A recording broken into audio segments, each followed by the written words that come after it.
పుట్టిన ప్రతి ఒక్కరూ ఏదో ఒక రోజు చనిపోయేవారే. కాని ఈ మధ్యలో ఈ తైతక్కలాటలు, ఈ కడుపులు, ముడుపులు, అరుపులు,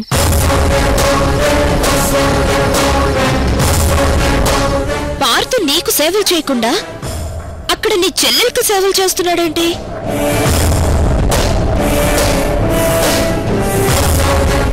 బావ మరదళ్ళ మధ్య ఏవైనా జరగచ్చు.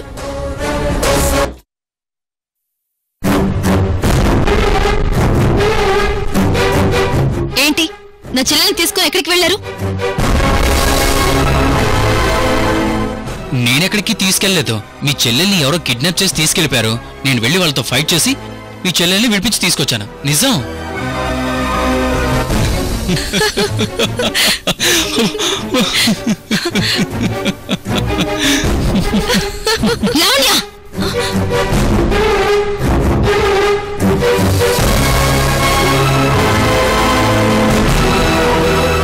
బావేదో జోక్ చేస్తే దానికి నవ్వడానికి నీకు సిగ్గుగా లేదు? సారీ అక్క. అమూల్య, ఎందుకంత సీరియస్ అవుతావు? సీరియస్ కాకపోతే మరేంటండి? కడుపుతో నా చెల్లిని వాకింగ్ తీసుకెళ్ళడం ఏంటి? కడుపుతో ఉండబట్టే కదా వాకింగ్ తీసుకెళ్లాను. అలా వాకింగ్ చేస్తే కడుపులో ఉన్న బిడ్డకి ఎంతో మంచిదనే కదా వాకింగ్ తీసుకెళ్ళింది. ఏం మంచి పార్థు గారు, వాడు కడుపులో పడడమే మా చెల్లికి పెద్ద చెడు.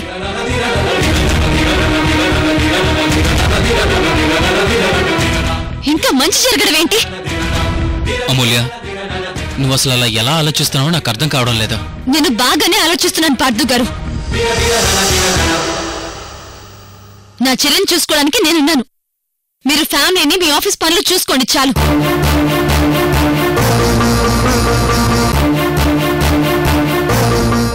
ఏంటమూల్య, నువ్వేనా ఇలా మాట్లాడేది?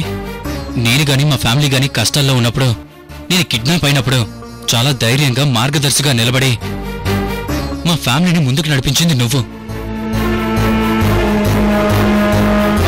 అసలు ఇప్పుడు నువ్వెంత అన్నిచోడుగా ఎలా మాట్లాడుతున్నావు? మనసుని నొప్పించకుండా మాట్లాడే నీ స్వభావం ఏమైంది?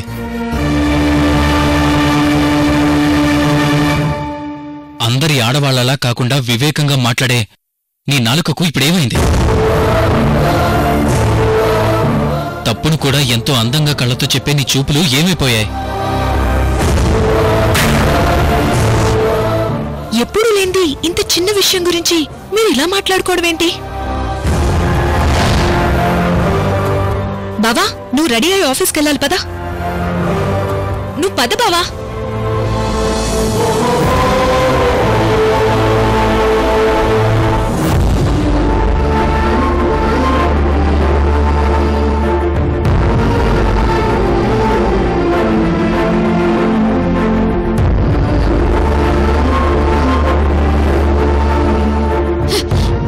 నేనింతలా మాట్లాడుతుంటే, ఇంత సీరియస్ విషయం డిస్కస్ చేస్తుంటే ఆ చెవులతో విని ఈ చెవి నుండి వదిలేసినట్టు ఎవరిని వెనుక పిల్లలా వెళ్ళిపోతున్నారేంటి? ఇది నాకు కావాల్సింది. చిన్న గాలివాన కాస్త పెద్ద తుఫానుగా మారినట్టు మీ మధ్య క్రమక్రమంగా అనుమానం అనే బీజాలు, అవమానం అనే ఎత్తుపొడుపులు, ఆవేశం అనే అవివేకాలు మీ ఇద్దరి మధ్య పెద్ద అగాధాన్నే సృష్టించాలి.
పార్థు గారు, గుడ్ మార్నింగ్.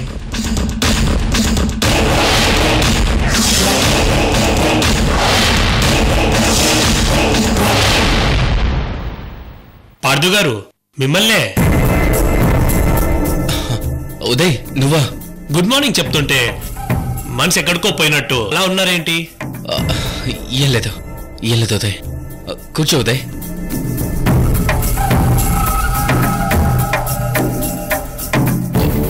ఏంటి ఉదయ్ ఇలా వచ్చావేంటి? ఏం లేదు పార్థు గారు, మీకు ఏరియాకి సంబంధించిన మ్యాప్ చూపిద్దామని ఇలా వచ్చాను. నగేష్, మ్యాప్ ఇలా ఇవ్వు.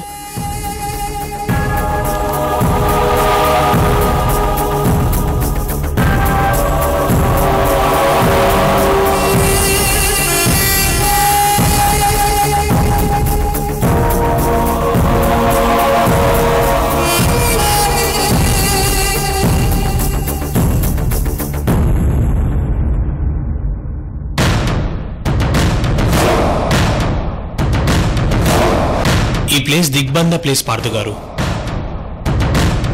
మేము చేస్తున్న రీసెర్చ్ ప్రకారం ఈ ప్లేస్ లో కొన్ని రహస్యాలున్నాయి. ఆర్కియాలజీ డిపార్ట్మెంట్ వాళ్ళకు కూడా అప్లికేషన్ పెట్టాము. ఎందుకంటే ఈ ప్లేస్ లో పురాతన వస్తువులు ఉన్నాయి, వాటి గురించి రీసెర్చ్ చేయాలి. ఇదే ప్లేస్ లో మీరు స్థలం కొంటున్నారని తెలిసింది. దయచేసి మీరు ఆ ప్లేస్ కొనకండి. కొన్న తర్వాత మళ్ళీ ఆ స్థలాన్ని ఆర్కియాలజీ డిపార్ట్మెంట్ వాళ్ళు వాళ్ళ హ్యాండ్ ఓవర్ తీసుకోవడానికి వస్తారు. కాబట్టి చెప్తున్నాను, మీరు ఆ ప్లేస్ కొనకండి. అది చెప్పడానికి ఇక్కడికి వచ్చాను. అవునా ఉదయ్, ఇంటికి ఆఫీస్కి దూరం అవుతుందని ఆఫీస్ ఎక్కడే కట్టాలనుకుంటున్నావు? అందుకే చెప్తున్నాను పార్థు గారు, మీరు వేరే స్థలాన్ని చూడండి. ఈ స్థలం మాత్రం వద్దు. ఒకవేళ కొంటే మాత్రం ఖచ్చితంగా మీకు 5-6 నెలల్లోనే ప్రాబ్లం స్టార్ట్ అవుతాయి.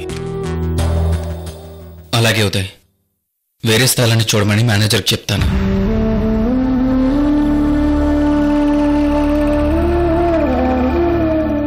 ఏంటి పార్థు గారు, ఏదో ప్రాబ్లం ఉన్నట్టు టెన్షన్గా ఉన్నారు? టెన్షన్ ఏం లేదు ఉదయ్, ఏం లేదు.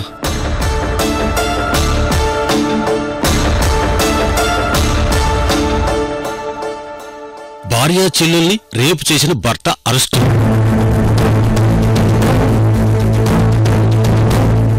ఇంటి పనుల్లో అక్కకు సహాయంగా ఉండాలని వచ్చిన చెల్లెల్ని స్వయాన అక్క భర్త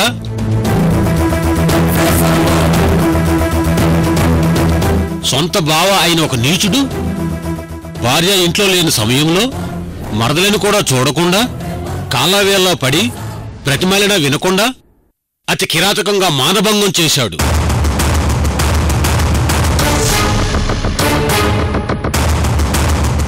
విషయం తెలుసుకున్న భార్య వెంటనే భర్తని కూడా ఆలోచించకుండా పోలీసుల్ని ఆశ్రయించి భర్తను అరెస్టు చేయించింది.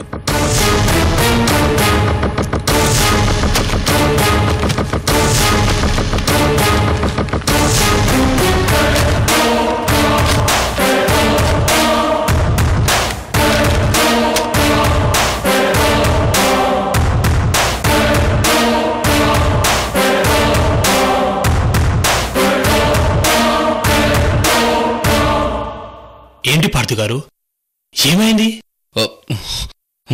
మరేంటి ఉదయ్, అసలు న్యూస్ పేపర్ ఓపెన్ చేస్తే చాలు అన్ని ఇలాంటి మ్యాటర్స్ కనిపిస్తున్నాయి.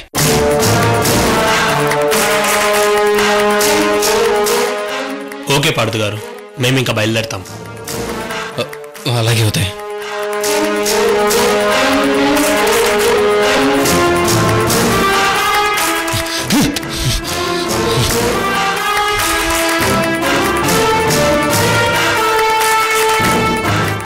సార్, అబ్జర్వ్ చేశారా?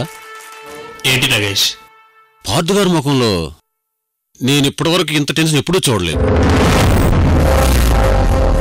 ఎందుకో ఏంటో ఇప్పుడు చాలా టెన్షన్గా ఉన్నారు. అవును నగేష్, పార్థు గారిని మధ్య అబ్జర్వ్ చేస్తున్నాను. ప్రతి చిన్న విషయానికి బాగా టెన్షన్ పడుతున్నారు. బయటికి చెప్పుకోవడం లేదు కానీ ఏదో ఉందని నాకు అనిపిస్తుంది. అదేంటో నెమ్మదిగా తెలుసుకోవాలి. పోనీ పార్థు గారి మీద కన్నేసి తెలుసుకోమంటారా సార్? వద్దు నగేష్, నేనే నిదానంగా అన్ని తెలుసుకుంటాను. మనం చేయాల్సిన పనులు చాలా ఉన్నాయి, పద. అలాగే సార్.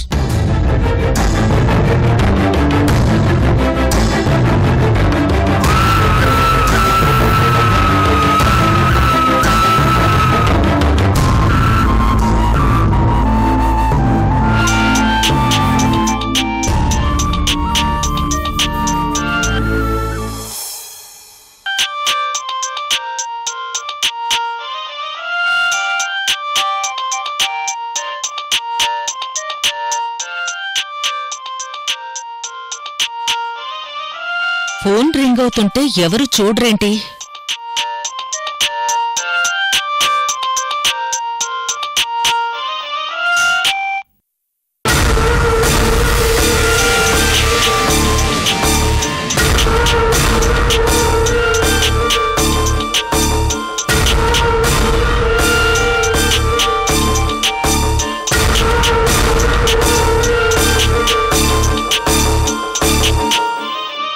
ఫోన్ రింగ్ అవుతుంది, ఎవరూ లేరేమో అనొచ్చాను.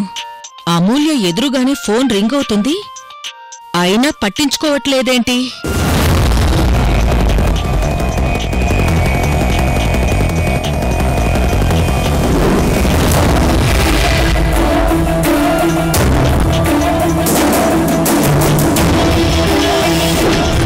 అమూల్య, అమూల్య! ఏంటమూల్య, మనసెక్కడ పెట్టావు? ఫోన్ రింగ్ అవుతుంటే లిఫ్ట్ చేయలేదేంటి?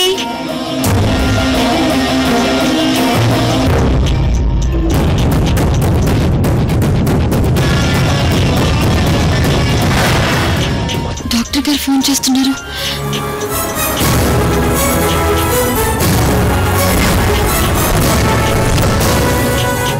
ఒక నిమిషం వదిన గారు.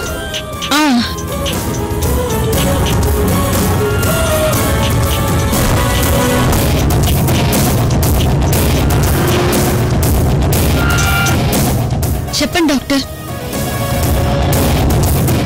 నమస్తే అండి. నమస్తే డాక్టర్. మీరు ఫ్రీగానే ఉన్నారా? ఫ్రీగానే ఉన్నాను. చెప్పండి డాక్టర్. మీ చెల్లెల అబార్షన్ గురించి వీలవుతుందా అని అడిగారు కదా ఆ రోజు. అవును డాక్టర్. డాక్టర్ సంపత్ గారని చాలా స్పెషలిస్ట్ డాక్టర్ గారు. ఆయనకి మీ చెల్లెల రిపోర్ట్స్ అన్ని చూపించాం.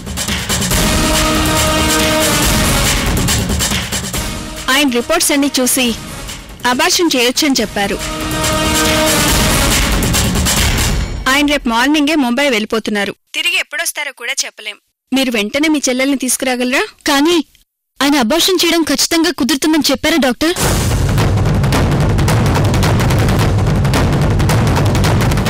తప్పకుండా కుదురుతుంది.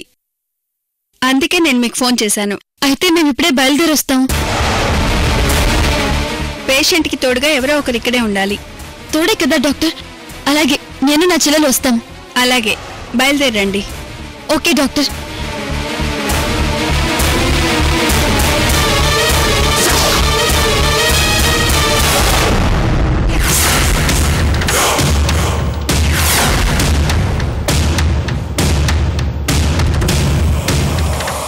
అమూల్య కడుపులో బిడ్డని తీయించుకోవాలనుకుంటోంది.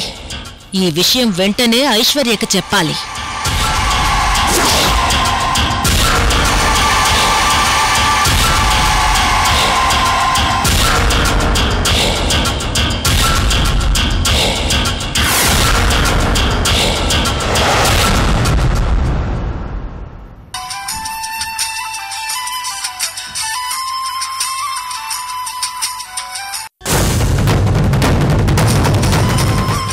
ఫోన్ చేస్తుంది. చెప్పు అమూల్య. పార్థు గారండి, డాక్టర్ గారు ఫోన్ చేశారు. లావణ్యకి అబార్షన్ చేయడం కుదురుతుందట.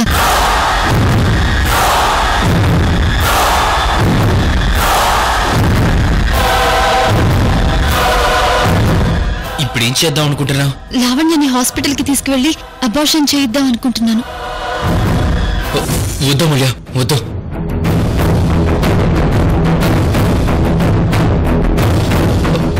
లావణ్యకి అబార్షన్ వద్దు అమూల్య, వద్దు వద్దు. అదేంటి పార్థు గారు వద్దంటున్నారు? మీరు ఆల్రెడీ అబార్షన్ చేయించడానికి హాస్పిటల్కి తీసుకువెళ్లారు కదా, ఇప్పుడు మీరే ఎందుకు వద్దంటున్నారు? అది కాదు అమూల్య, లావణ్యకి రిస్క్ ఏమో అని. అప్పుడు డాక్టర్ గారు కూడా రిస్క్ అని చెప్పారు కదా. రిస్క్ అయితే మళ్ళీ డాక్టర్ గారు ఇప్పుడు ఫోన్ చేసి అబార్షన్ చేయడం కుదురుతుందని ఎందుకు చెప్తారు? అప్పుడు రిస్క్ అని చెప్పారు, ఇప్పుడు రిస్క్ కాదని అంటున్నారు కదా. మరేం పర్వాలేదు పార్థు గారు. తండ్రి ఎవరో తెలియని పాపపు ముద్ద నా చెల్లి కడుపులో ఉండడం నేను భరించలేకపోతున్నాను. కానీ ఒక తల్లికి తన బిడ్డను పోగొట్టుకోవడం కూడా పాపమే కదా అమూల్య.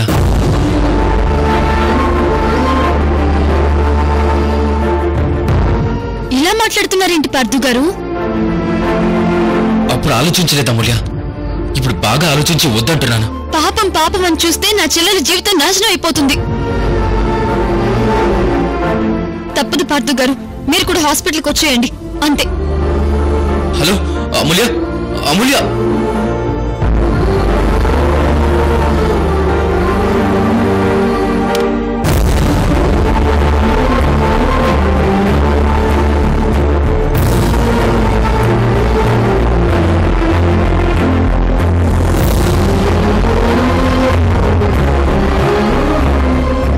అప్పుడు ప్రెగ్నెన్సీ అంటే భయపడ్డాను, కానీ ఇప్పుడు బాధ వేస్తుంది.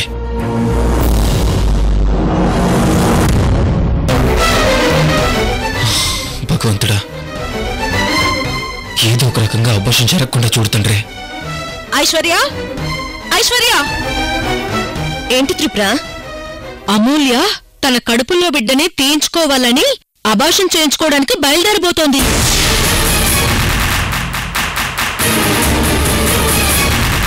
ఇప్పుడు నాకేం చెయ్యాలో అర్థం కావడం లేదు ఐశ్వర్య. అంటే అమూల్య తన చెల్లెలి కడుపులో ఉన్న బిడ్డని తీయించేసి పరిస్థితుల్ని చక్కదిద్దాలని తెలివిగా ప్రయత్నం చేస్తుందన్నమాట.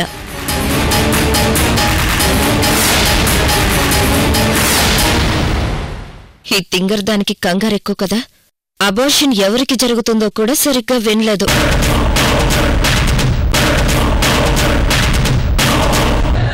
ఇప్పుడు ఈ అబార్షన్ జరిగితే పార్థుని అమూల్యని నేను విడగొట్టలేను. లావణ్య కడుపును అడ్డు పెట్టుకునే కదా నేను ఆటలాడాలనుకున్నాను.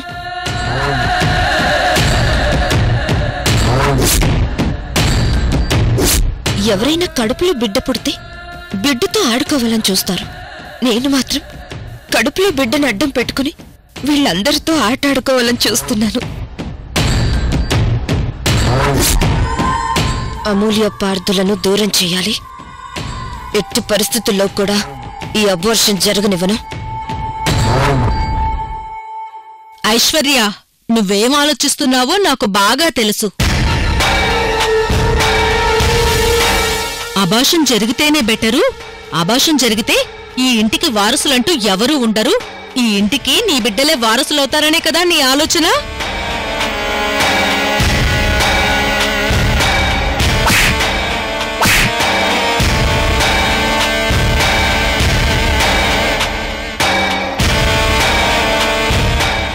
పిచ్చిదానా? పుట్టబోయే వారసుల్ని ఒకసారి ఆపుతావు, 2 సార్లు ఆపుతావు, కానీ జీవితాంతం ఆపడం నీకు నాకు ఎలా కుదురుతుంది? పార్థు అమూల్యల్ని శాశ్వతంగా విడగొట్టే అవకాశం నీకు ఇప్పుడొచ్చింది. ఆ అవకాశాన్ని నువ్వు కరెక్ట్గా ఉపయోగిస్తే చాలు. ఎలా? ఈ విషయం మీ అమ్మా నాన్నలకు చెప్తే వెంటనే మీ అమ్మ నాన్నలు బయలుదేరెళ్ళి అమూల్యని ఆ చెంప ఈ చెంప వాయిస్తారు. మా ఇంటి వారసుణ్ణి మాకు దూరం చేయడానికి ప్రయత్నిస్తావా అని అమూల్య మీద ద్వేషం పెంచుకొని మెడ పట్టుకుని బయటికి గెంటేస్తారు.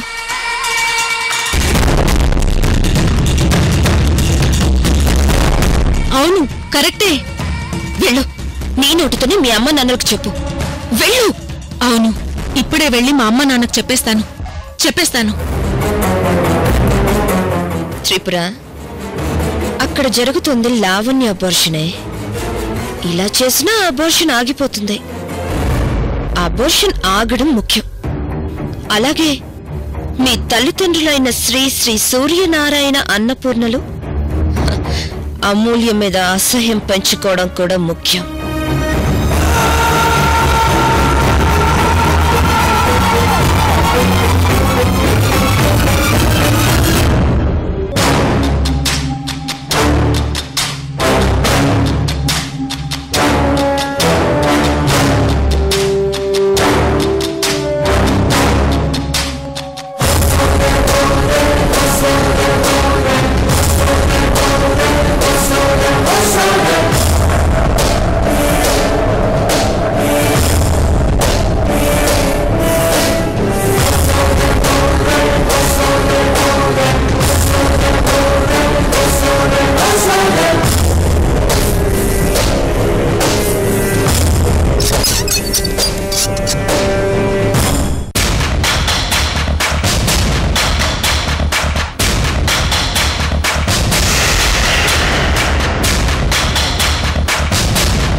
పాపం అసలు విషయం తెలియక వాళ్ళేవేవో కలలు కని బొమ్మలు తీసుకొచ్చారు. ఇప్పుడు వాళ్ళ సంతోషం గుమ్మం కూడా దాటేటట్లేదు.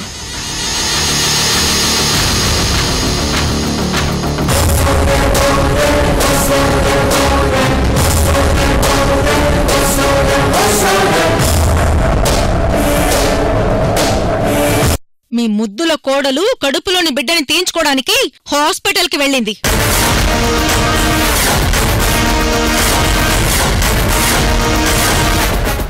చూడు తిప్రా, నీ నోటికొచ్చినట్టు మాట్లాడకు.